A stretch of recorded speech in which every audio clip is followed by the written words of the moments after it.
prone to take such a position, with the tech industry assuming as leading role in promoting meritocracy. For example, if you see today's world, the most meritocratic of all the industries is the tech industry. They claim that we are dealing with machines where we don't have human interventions or human understanding of things. So we are very much tech related. So technologies don't recognize human differences.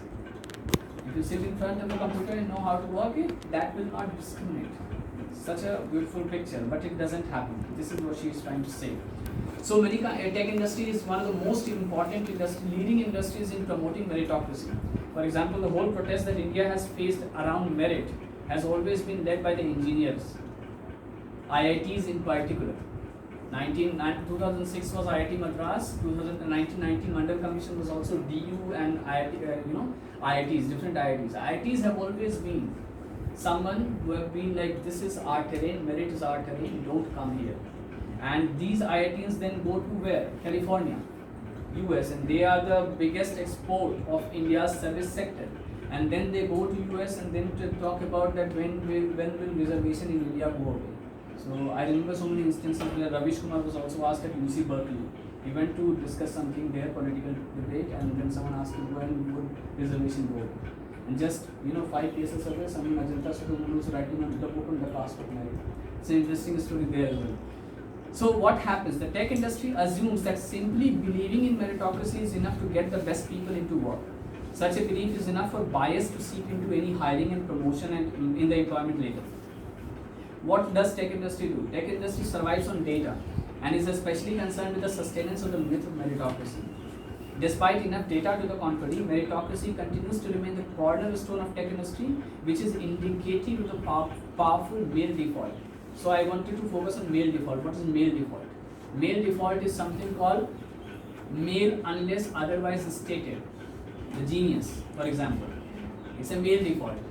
For example, there is something called brilliance bias that will come down later. So anything, for example, intelligence, for example, brilliance, these are the terms, these are linguistic terms without any biases. But when you imagine them, they are more often than not associated with the male as the gender, right? For example, feminine have certain adjectives and masculine has certain adjectives, right? So these are the things that keep happening in tech industry. But not just that, here comes the interesting study about our world, the academic world that we are part of. So tech industry is running on the male default, but the myth is equally apotheosized. Apotheosized means put to pedestal, put to highest pedestal. So in the academic world, now look at the interesting sections on the academic world. Things as elementary as funding for research. We all want to have funding. We all would need funding for our research, not just the PhD one, but other researches that we will do. We'll need funding. We'll need to meet our supervisors. Then mentoring. These all instances where this is our bread and butter. This is going to be our butter if we are going to stay in academic world. But they are all driven by gender bias. First thing. Second thing, what do we look at? Career progression in academia. For example, first you become an assistant professor, then associate, and then you move to get promoted. So career progression in academia is through peer review. How much your articles are peer reviewed. It's a very important measure, a measurement of career progression in academia. But these things also get affected by the article written by females. For example, citation. Citation is one of the most important things when it comes to academic culture. How many citations you have and all those things. So citation is another example of how insidious the myth of meritocracy operates with. Women are systematically cited less than men. Men happen to self-cite. This is an important fact. Men happen to self-cite 70% more than women. For example, if I am Vikas Sharan, if I am writing a book, if I have already written something, I'll cite myself. Sharan 2021, Sharan 2022. This is self-citing. Women don't do that. Men do that 70% more than men. Women. Sorry, I'm so sorry about that. Whereas women tend to cite women more than men do. So there are two things happening. Men cite themselves 70% more than women do, and women cite women more than men do. So men don't cite women as well. Right, so these are all data backed. I'm writing here, but if you look at the book, this is all data backed. So these are not the claims that I am making. So this is a vicious cycle. Another thing which is very innocuous, which looks like it. For example, if I tell you, this is the example that she gives, I am reminded of that. How is citation done? If you remember, citation is done with the second name first.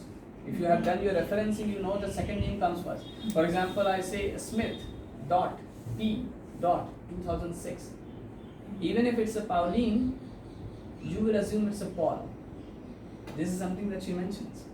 That it's a default, male default, gender default, working in such a way that you assume the first name to be a male name because they are more cited, they are more in that particular thing. What is the next thing? The instances where the lead authorship is assumed to be a male when a piece is co-authored. For example, I was reading a paper by Abhijit Banerjee and Esther Duflo. They are the Nobel laureates who got it in 2019, I think, Nobel. So they are co-authoring.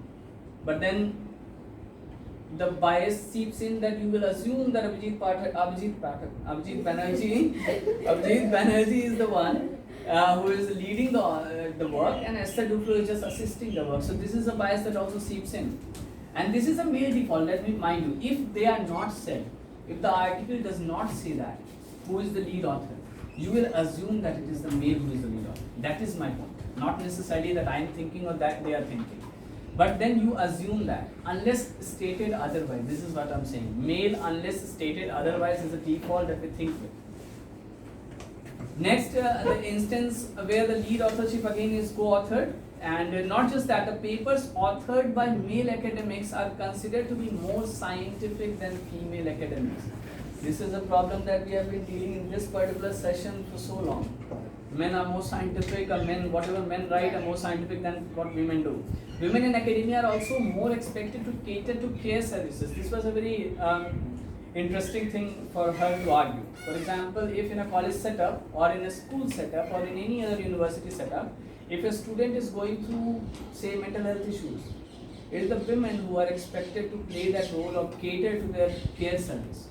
Men are just by default let go of. So if you are let go of that care service, what would you do? You have free time, you go and write.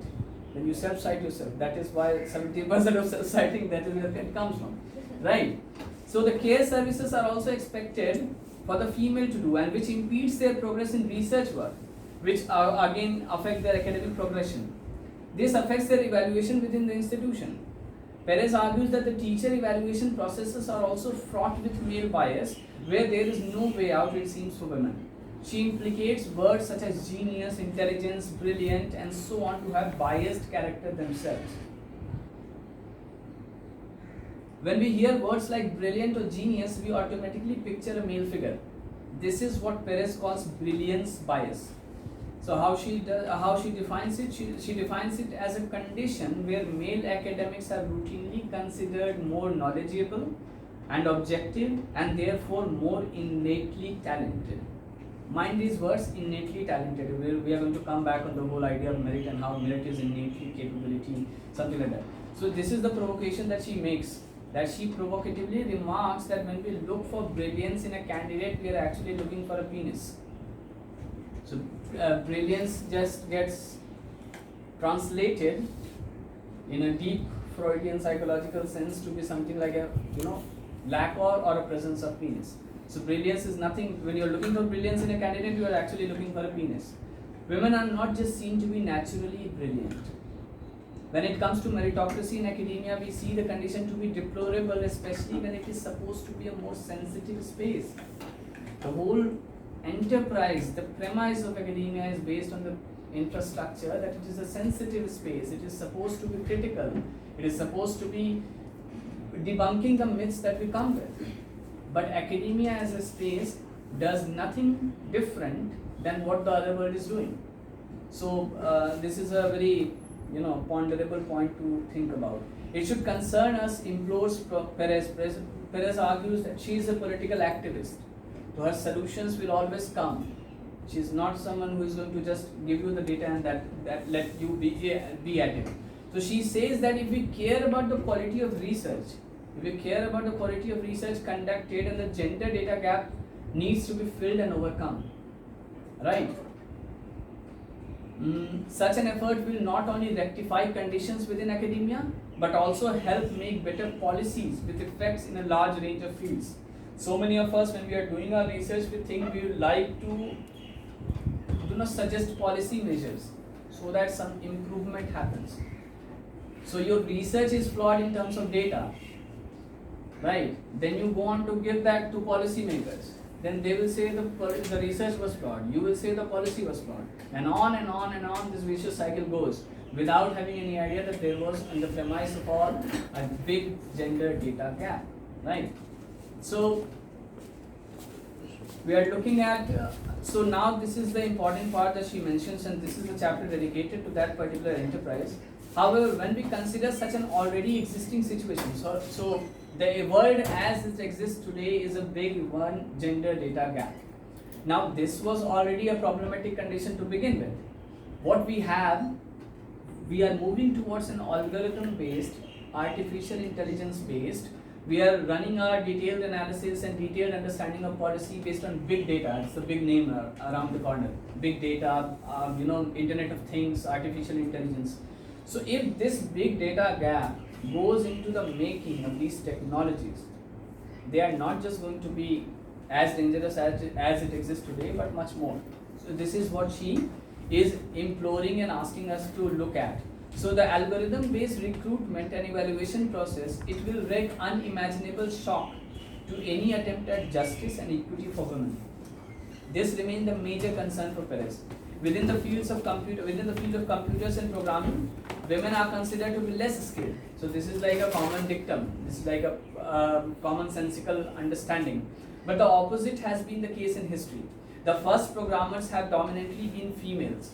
But when the companies realized that coding and programming requires sophistication, they started to train men, not in computer programming, but in elementary mathematical skills. This is an interesting point.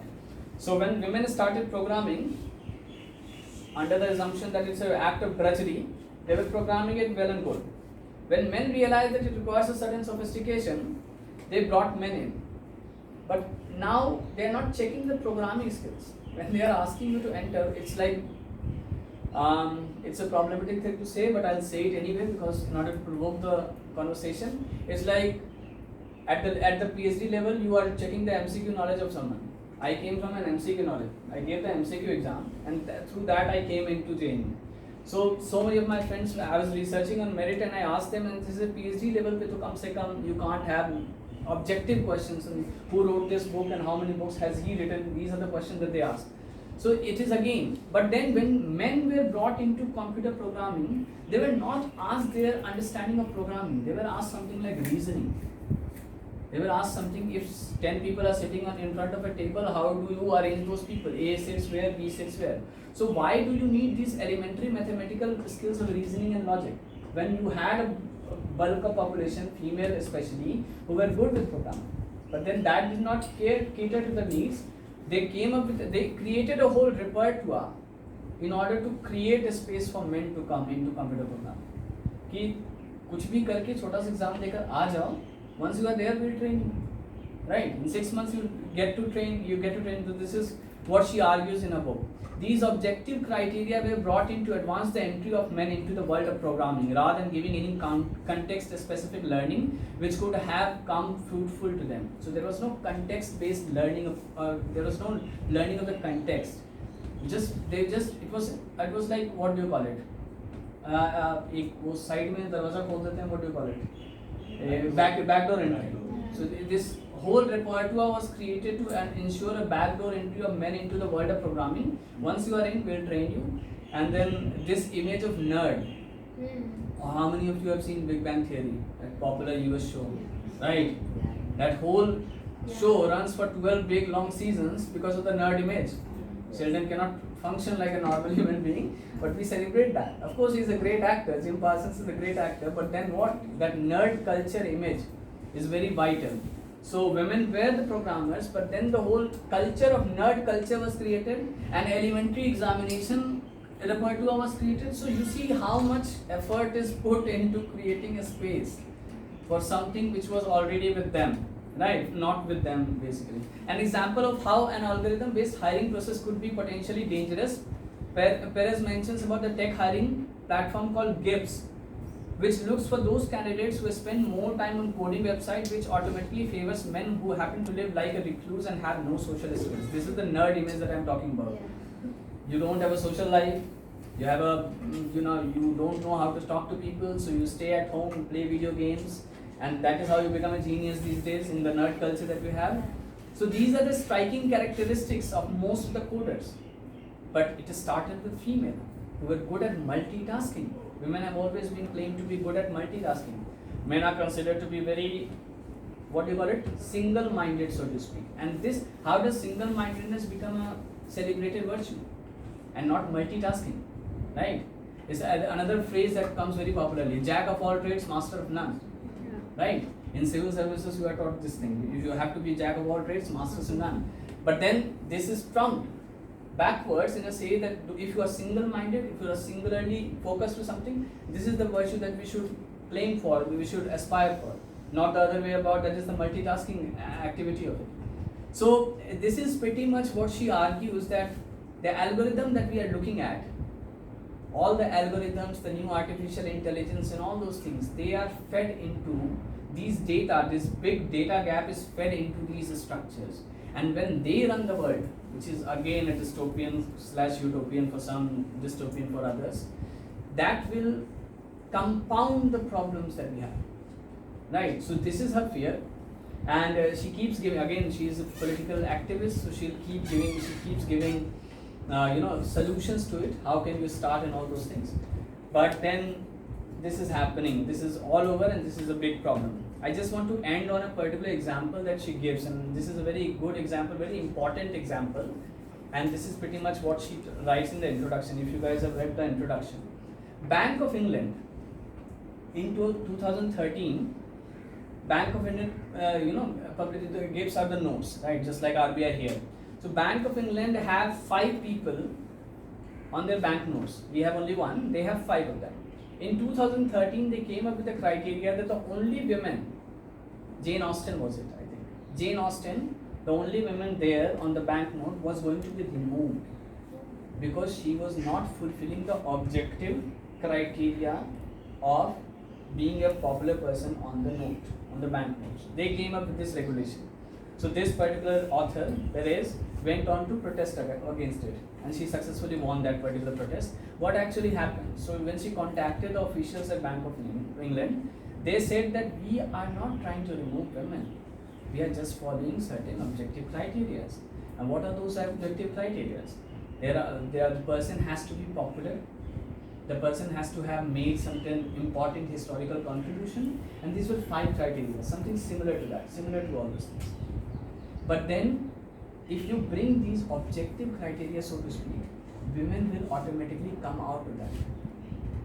For example, one particular historian, Laura Thatcher Ulrich, and this is a very revealing thing, she said that no women who ever followed history made history. So if you follow history, if you follow these objective criteria, you will not be remembered. And if you are not remembered, 5 years down the line or 500 years down the line, you will be removed from banknotes or other things. So this is an important thing that, and this is something that she is arguing at the core of everything, that it is not that Bank of England did it deliberately. It will be wrong to say that it was a deliberate act. What was it? It was a deliberate act, not of pushing women away, but was an act of what she calls unthinking. So if what we are doing is not deliberately pushing women away, so to speak, in liberal democracies that we are also a part of, but we are not thinking enough, right? So if we position ourselves based on whatever we are reading here and discussing, we will discuss about it. If we position ourselves that we are not great single-minded individuals with single-minded academic life and being a genuine all those things, academic world, because academic world is also not thinking enough. It's committing the same mistakes, replicating the same mistakes that all over the world. It's outside the JNU, outside this 1,000 acre, it's all the same world. So what we are doing is not thinking enough. So when we position ourselves in that way, there is a scope to think enough, maybe reaching somewhere. So yeah, this is pretty much the chapter, the myth of meritocracy, that I had to speak about. We can discuss, the floor is open, and yeah, thank you very much.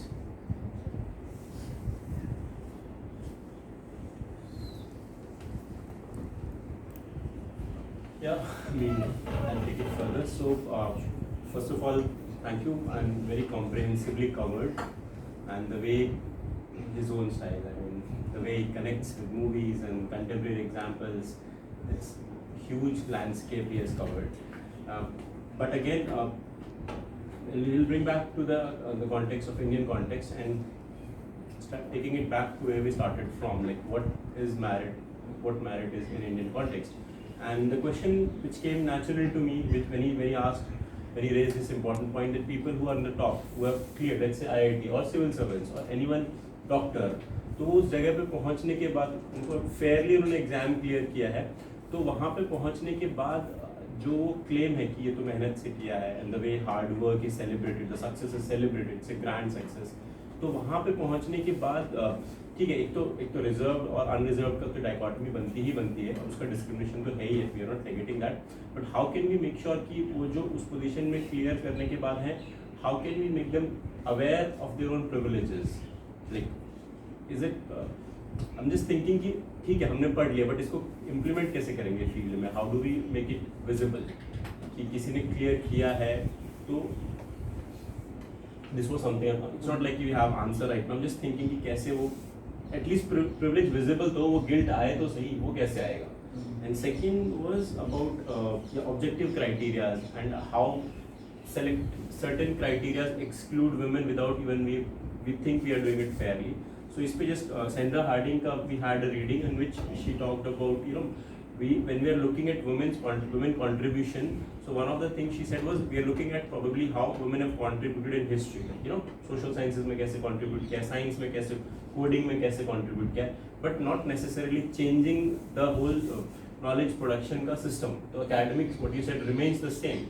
So वो जो objective criteria है ना, चाहे वो citation का criteria हो, चाहे वो coding बनाने के criteria हो, वहाँ पे fundamentally you have to change the structures. If they are sensitive towards feminist epistemology, feminist criteria, then probably जो उसका outcome होगा, वो knowledge production होगा, वो change होगा. So that's what it's like I have to say at this point of time. Others can share their understanding of this. I just have a small thing to add to what you said. Yeah. The whole time that we were talking about you know the dichotomy of merit, and of course you talked about certain objective criteria. So I work in publishing, and so of course I cannot reveal the details of the book and the writer, but it is in production at the moment, and it was this book which a feminist wrote on managerial gendered managers, right? So one of the things that was actually very provocative and a lot of us would have missed was that when any job opening is available, right? So in most of these job openings, unless and until it is specified that we need a particular gender for this job, the gender is not really specified, right? So it was, as per her sort of this research that she did, she realized that when men apply for those jobs in which the gender is not specified, they confidently apply even if they are eligible with 60% of criteria that they fulfill. Okay. But when women apply, they make sure that they at least fulfill 90% of the criteria. The criteria is, in the real world, probably it is as objective as it can get. But the fact that when men apply to it, they are confident with even fulfilling 60% of it. It means that वो जो 40% है, वो fulfill करेंगे या नहीं करेंगे, it does not matter to them, even if that might be one of the core necessities of the job. Like just because वो 60% वो कर लेते, हाँ apply कर लेते थे.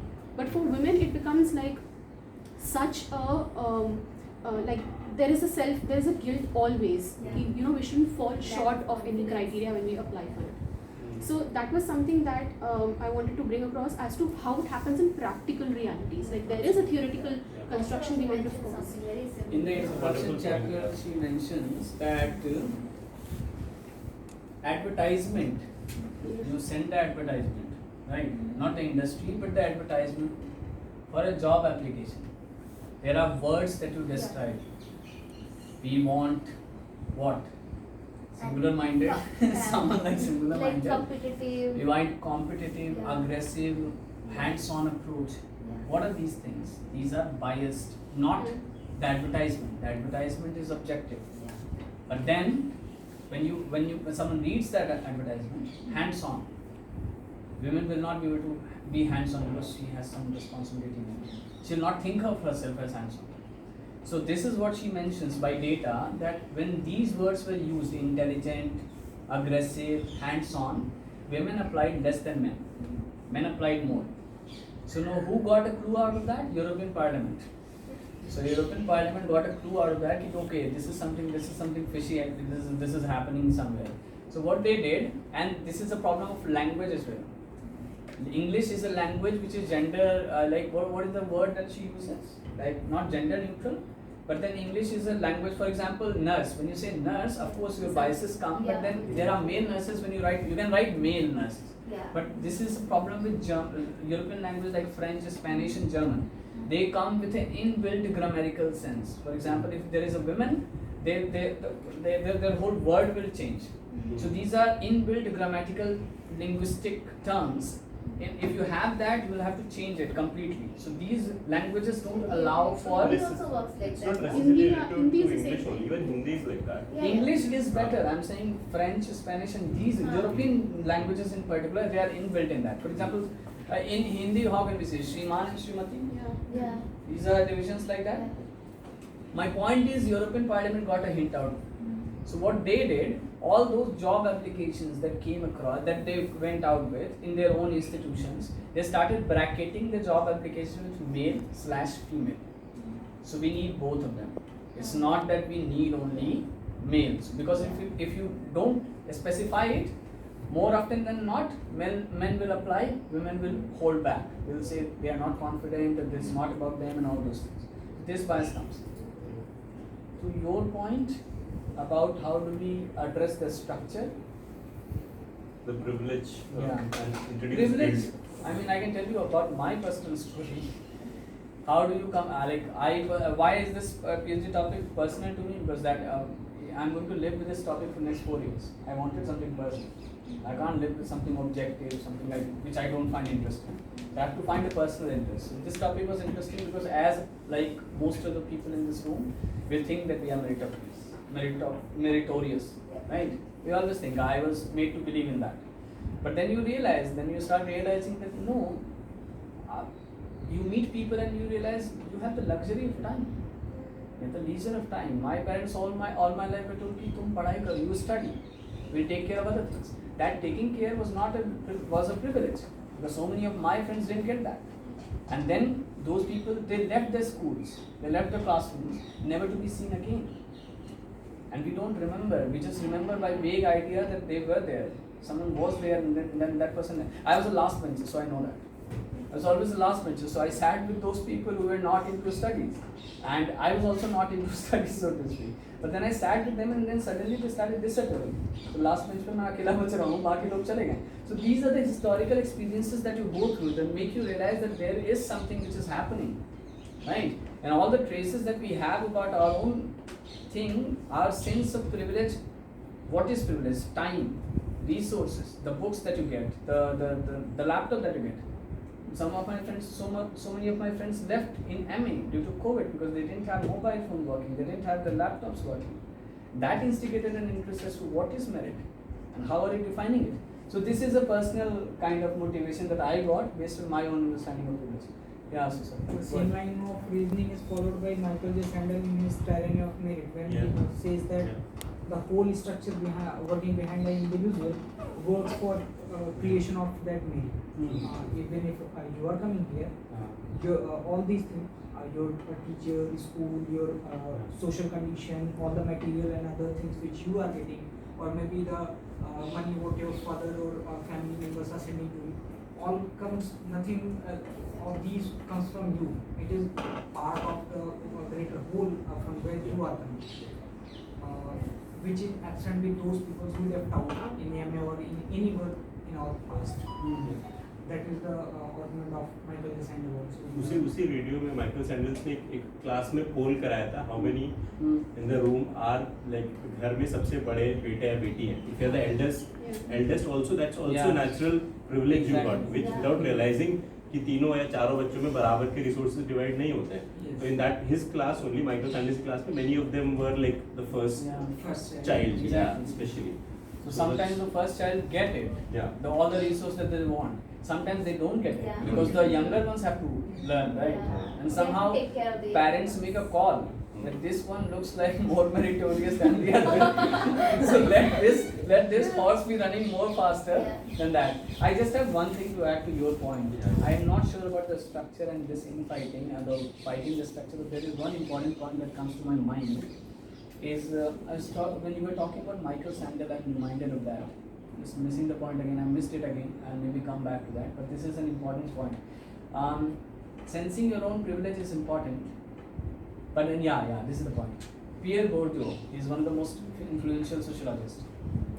And this is the most important thing that we can think of. He writes in one of his books, the first line goes like this: all history is accumulated, and all human civilization is accumulated history. This is a very revealing point. If you interpret it, it's the most revealing thing to listen to. We all the while in this particular conference room, we have been talking about the nature versus culture debate, nature versus history. There are some things which are a priori. Priyanka keeps mentioning a priori in that particular thing, right? But she was mentioning Kant. So there are some things natural. For example, Rousseau also said there are some natural inequalities, and then there are certain social and historical inequalities.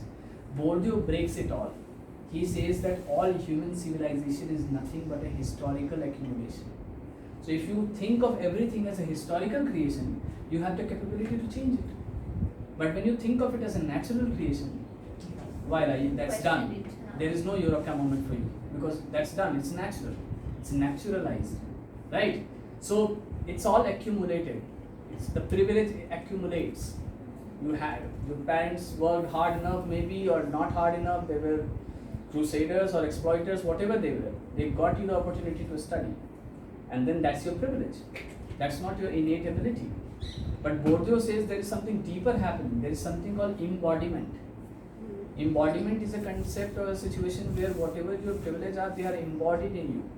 For example, there are some people who just know, who have a certain linguistic flair the moment they are born. There are some people who just know how to talk, network. So how does that come? Because that's part of the parentage as well as something deep down. Exactly. Say in our context is speaking English. Yeah. It does not come from it. Obviously, someone who speak English at home, that child will grow up having great English conversation skills. Yeah. But that's how. So it's The access to private school and public school itself Yeah, is the that first along level of with difference. parents and of course. Who got English private school and Yeah, who got yeah. public school. That is what Bourdieu calls cultural capital. Cultural Yeah. capital, social capital. I'm reminded of an example of social capital. For example, if you are economically deprived, in the case of Indian context, I'm saying, caste is an important determinant of our life chances and opportunities. So example, let's say, for example, there is a person who is economically deprived, but still belong to an upper caste. So he has economic deprivation, so he'll fight back Mandal Commission, so to speak, right? Then other historical instances where he'll fight back the IITs, that the way they fight. There is a book called by Harapriya Narasimhan and C.J. Fuller. The book is called Tamil Brahmins, the Making of the Middle Caste Class. So how Tamil Brahmins, they historicize how Tamil Brahmins went on to first were the landowners, then they sold their lands, got money, then moved to Chennai, established computer revolution, went to California, and now they are claiming that they are privileged. They are not privileged, they are innately talented. For example, when Britishers came, they thought the Brahmins are the most elegant, they were elegant. So they thought they are the most educated. And that is how you got Manusmriti. But William Jones was sitting with Brahmins and making them right, right? Keep mentioning that, right? Yeah. So this is what is happening. The privilege is there, but then you, in the use of universal language of liberty, equality, fraternity, and all those revolutionary languages that we have, we universalize a concept which is historical in nature. And by universalization, we naturalize it. So we take one concept which is historical, make it natural, and then make it like a thing which just exists. You can't do anything about it. But this is what we do as academics. We historicize, and this is the most important thing that we do. We will have to historicize whatever is claimed to be natural. I just want to add a small real life example that I faced about this particular point that we were talking about. How merit is naturalized and embodied, like you said. So this is a teacher I'm talking about, and I was doing this diploma course in mass communication, and this was a teacher who is fairly well to do and was a visiting professor to teach us cinema. So, and he comes from a line of people who have established cinema schools, like schools of acting, and they've been doing really well in the country and in whole of Asia. So they come from a fairly merit background. So the justification that he gave for this thing that I'm talking about was, so his son was part of this really good school, English medium school, and that school also followed certain reservation policies. So in the same class there were also students and children from other backward castes and SC/ST as well, and so they were giving them an equal space to sit and get education. So during a parent teacher conference or something, this teacher, he managed to just get an idea of how many underprivileged students are in the same class as his son is. For any normal person, and by normal I'm using it subjectively, we would think that, oh wow, this is a good thing that's happening. I mean, there are so many underprivileged students that are getting a chance to study in the same environment, and there is no उनके साथ भेदभाव नहीं हो रहा है, and they are getting to sit in the same class and study in the same way and get the same English medium education. This guy has the audacity to say कि मैं अपने बेटे के पीछे कितना पैसा खर्च करता हूँ, पता नहीं मेरे बाप ने कितना मेहनत करके मेरे को आगे बढ़ाया है, मैं कितना मेहनत करके अपने बच्चों को आगे बढ़ा रहा हूँ. उसी क्लास में एक पता नहीं कहाँ का बच्चा उसके साथ बैठ के पढ़ाई कर रहा है. सोचो मेरे को कितना जलेगा. I was sitting in that class and I thought, and you're teaching, you're a teacher, and you have the audacity to have this kind of mentality and spout it in a class full of influential students who may or may not be from certain backgrounds. And what does that say about the concept of guilt that you were adding? That if you reach a certain position because of your merit, do you have that guilt about having exploited the resources of the society to reach that place, be it through merit or not merit? And how do you tackle that guilt or non-guilt if it is there? Because it is not about setting structures or following rules or through objective criteria. It begins from the mentality and how naturalized it is, and how you think that it is absolutely fine to say that in a classroom full of students where you don't know where they have come from.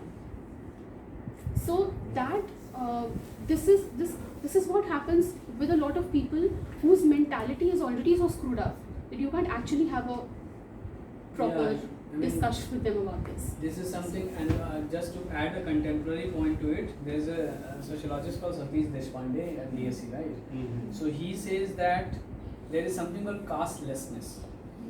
Upper caste people in India are privileged enough to claim at urban spaces or spaces where they are not very comfortable talking about caste. So they say they are obnoxious, they are innocuous about caste. So I don't have caste. You can't ask them caste now, because they are like they think they are beyond caste.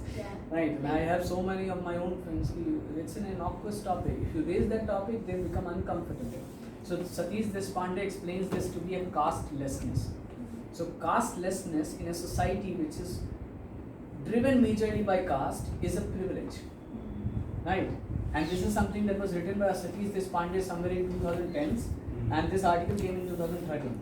But Ajanta Subramanian wrote a book in 2019 that is called The Caste of Merit, and she writes that especially in this present government dispensation, we are moving away from castelessness to what she calls upper casteness.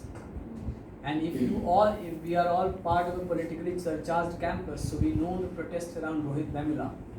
We know the protest that happened about Ambedkar Periyar Study Circle in IIT Madras. Way back in 2015 or 2016, they were made to shut down. And there was a section of students belonging to Dalit community, they were studying there. So they were made to shut down, and that led to a protest. Why? How did the administration come to that conclusion that we have to shut these spaces, shut these open spaces? So this is what Ajanta Suronen calls the upper casteness has come back to, so to speak, haunt us. Castelessness is gone. If it's privilege, might as well speak about it in not so sorry terms. Be boastful about your privilege. This is the contemporary trend that we are looking at right now, and maybe JNU has something to contribute. For example, the last interview examinations and how the PhD admission happened. Yeah.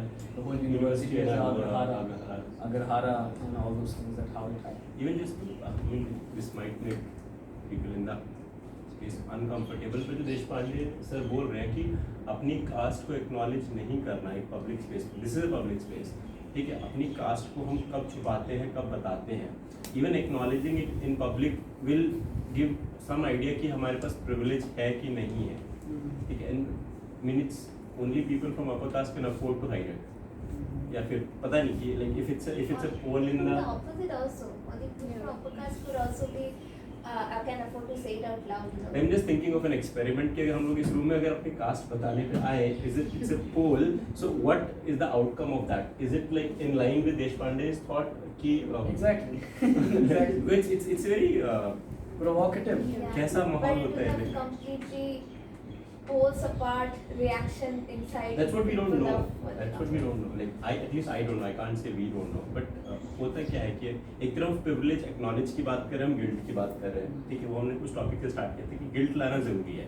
I don't know whether it will change something, but at least वो realization जरूरी है उस teacher को कि you are in a particular position, और उसके वो guilt लाने के लिए क्या ऐसी एक्टिविटी हो, चाहे वो क्लास में हो, जो कि माइकल सैंडर्स ने बहुत अच्छे से की थी कि एटलीस्ट अपनी बर्थ की प्रिविलेज तो एक्नॉलेज करो कि क्लास में ये तो बोलो कि कितने लोग हैं जो बड़े हैं, अपने घर में सबसे बड़े लड़का या लड़की भाई बहन में से, तो वो एक प्रिविलेज एक्नॉलेज करते हैं वो. बट उसी तरह से क्या same experiment if it's done on caste, ये कास्ट एक्नॉलेज की जाए या ना For की that, you जाए, have to तो begin with providing a space which is that comfortable where people can say that out loud. I'll Can you just, afford to I'll do just that? add to I that, don't know. that teacher was actually Muslim. Oh, interesting. So, actually the definitions of Hindu-based caste does not even apply to him. Muslims But have still- caste, no? Muslims also have a caste Yeah, system. but I'm just saying that from a Hindu Yeah. perspective, when Yeah, we yeah. talk about the Ah, Varna ah. system, Yeah, from yeah. that It's a very different sense, understanding of I mean there is a different understanding But of I it. think But any then, religion that comes within this Yeah. Indian context, they're Subcontinent. absorbed within it's a the caste subconscious system. Yeah. internalizing Even of that religions caste that are privilege born- and Born as a protest.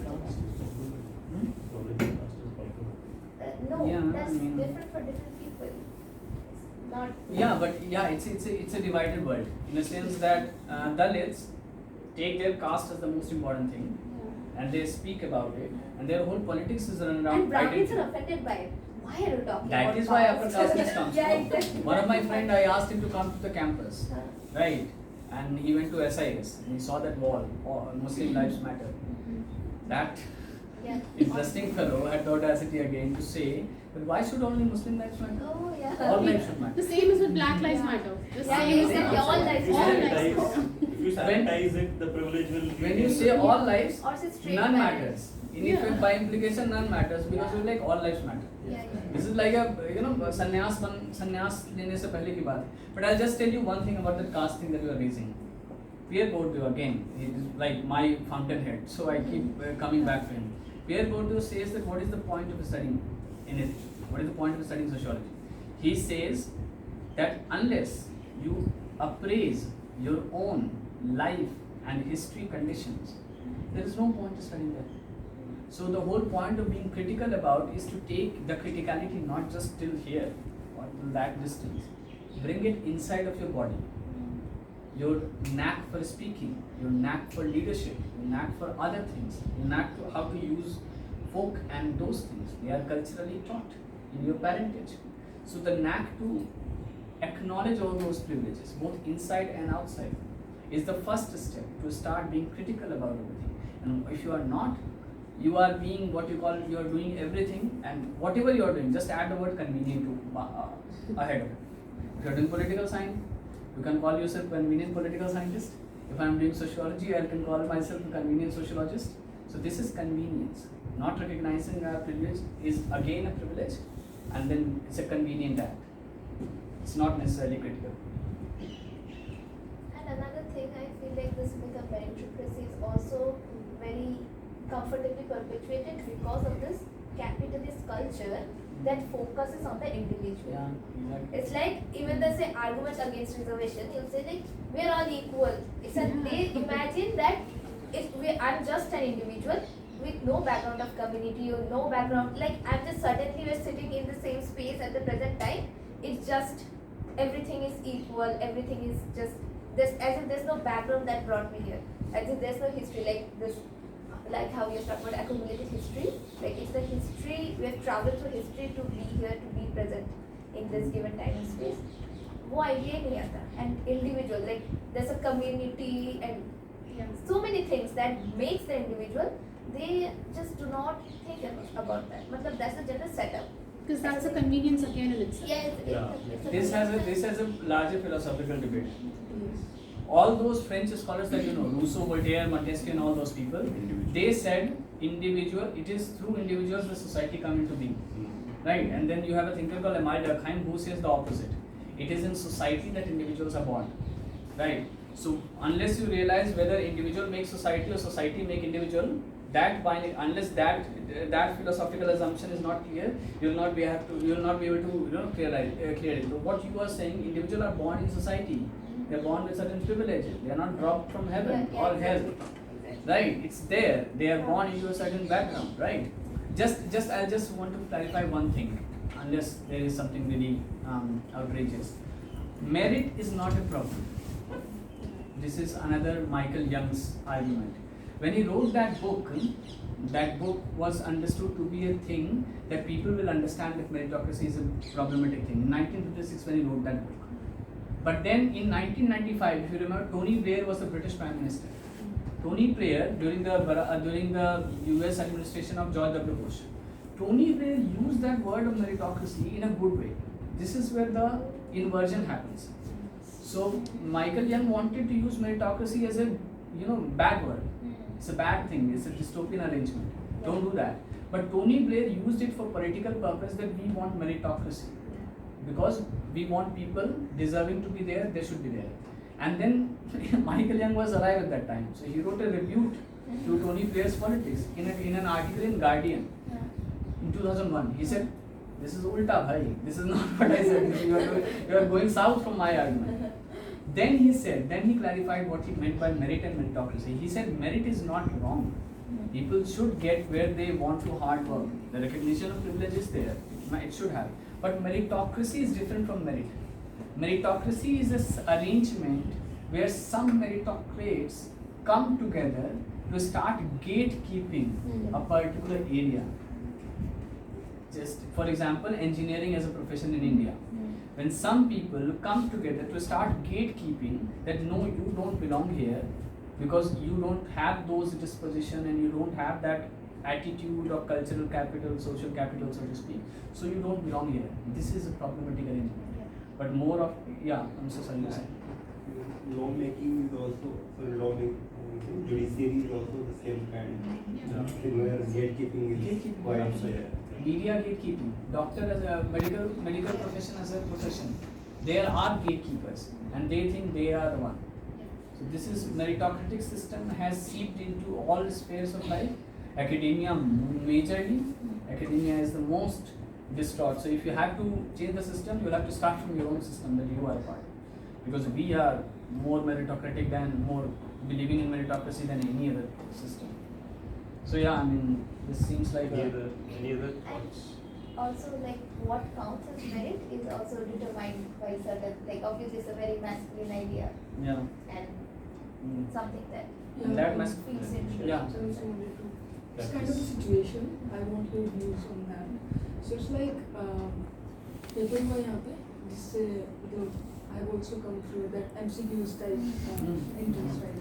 सो अभी 96 बच्चे हैं हमारी class में, तो मान लीजिए जो रह गए तो they are also quite meritorious we can say, मतलब because of seats they cannot come, they could not come.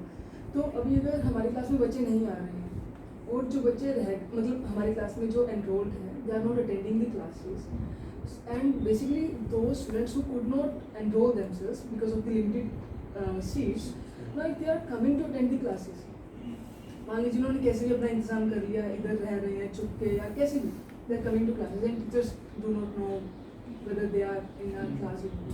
So is it okay or not? For them to attend the classes. Yeah, I mean, what would be the opinion of other students and the You want to teachers? share something? I think he has a case, similar case he'll share. Yes. Okay. I do not belong in the sense that I don't study in JNU. I study coding related stuff, but I come here and I have also attended Abhijit Pathak sir lectures before in online classes. So in a more a real JNU teacher teaching, and I was there, so I don't see any problem. It's my privilege, I believe, that I'm here, but So the case was, I mean, I faced the same ethical dilemma. जैसे पता चला कि अभिजीत पाठक sir की classes online हो रही है, तो just a Google link you can share it with anyone. So why limit to just the JNU students? So I shared with him. He is my student. So I shared with him. He is interested in education. So I like you join. So he joined. अब इतने सारे बच्चों में किसको पता चल रहा है कौन पढ़ रहा है? वो 3 इडियट वाला आमिर खान का स्कूल चेंज बस्ते चेंज किसको नहीं पता, तो पढ़ लिया. But now I am the one who is present. तो मेरे पास डिलेमा था कि should I inform sir or not inform sir? Is it okay or not okay? Because resources are available, teachers are available, why can't we share it with everyone? Like why just limit वो gatekeeping की बात है कि हमारे पास IIM के professors के lectures क्यों available नहीं है? Like उनका अगर online हुआ तो सबको दो. So I spoke to Pathak sir and he said it's okay, like you can share, just inform me. So if the teacher is okay with the facts, because consent teacher का जरूरी है. If the person knows, then I think more students should be given resources.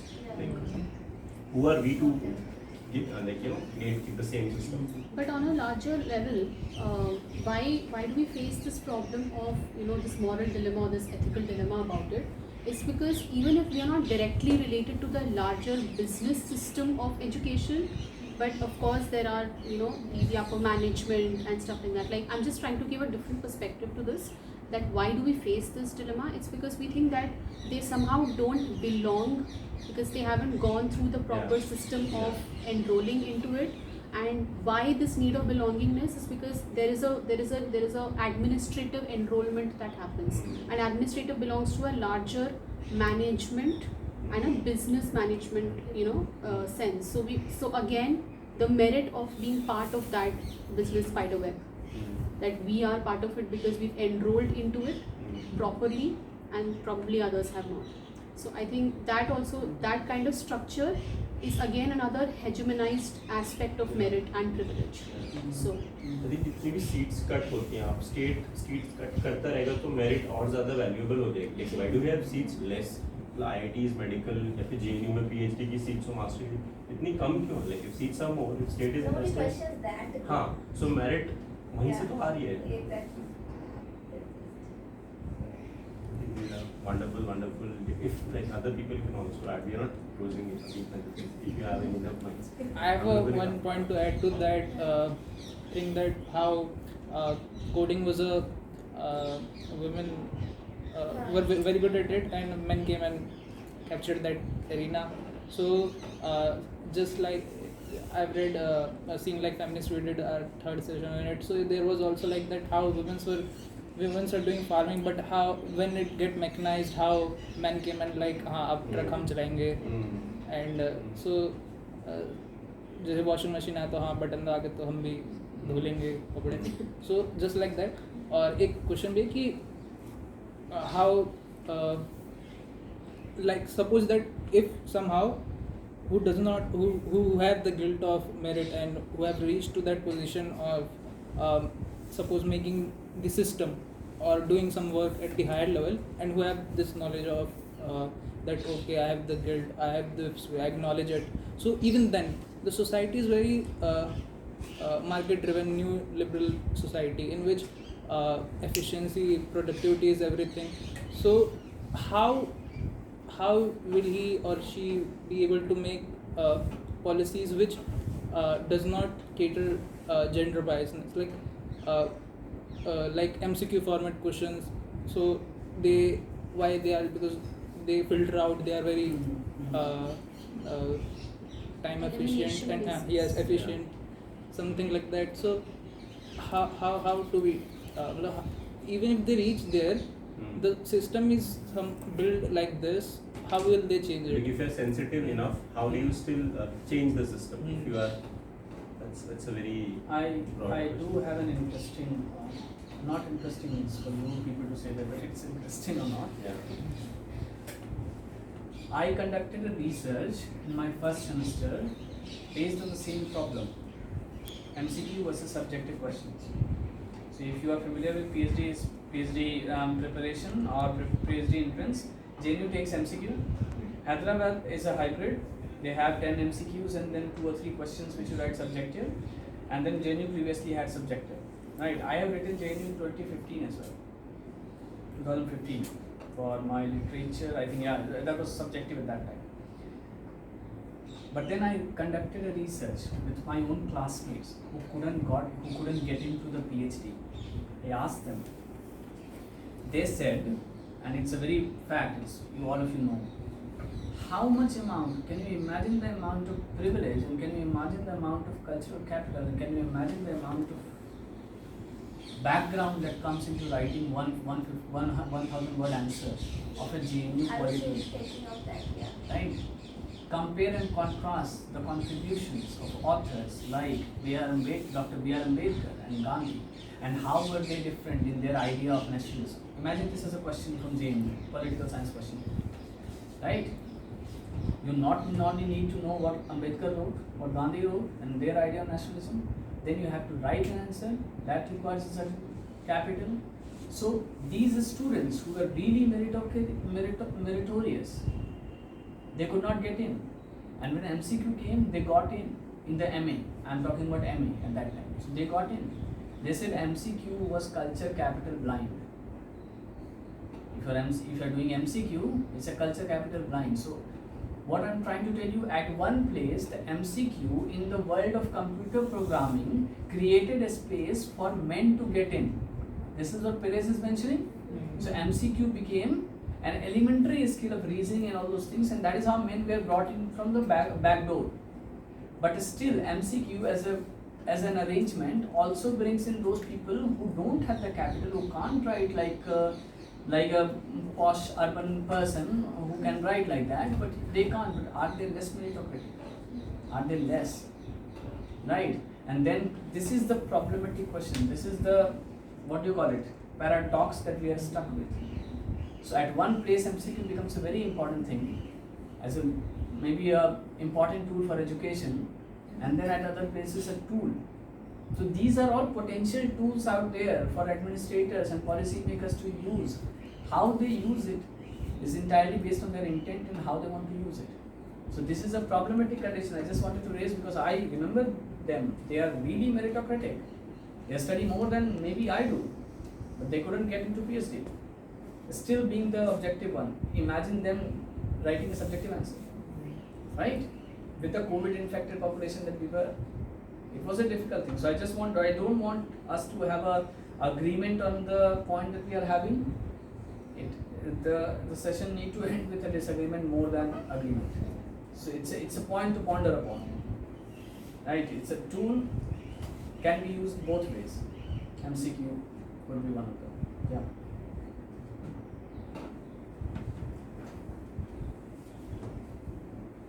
Any more thoughts?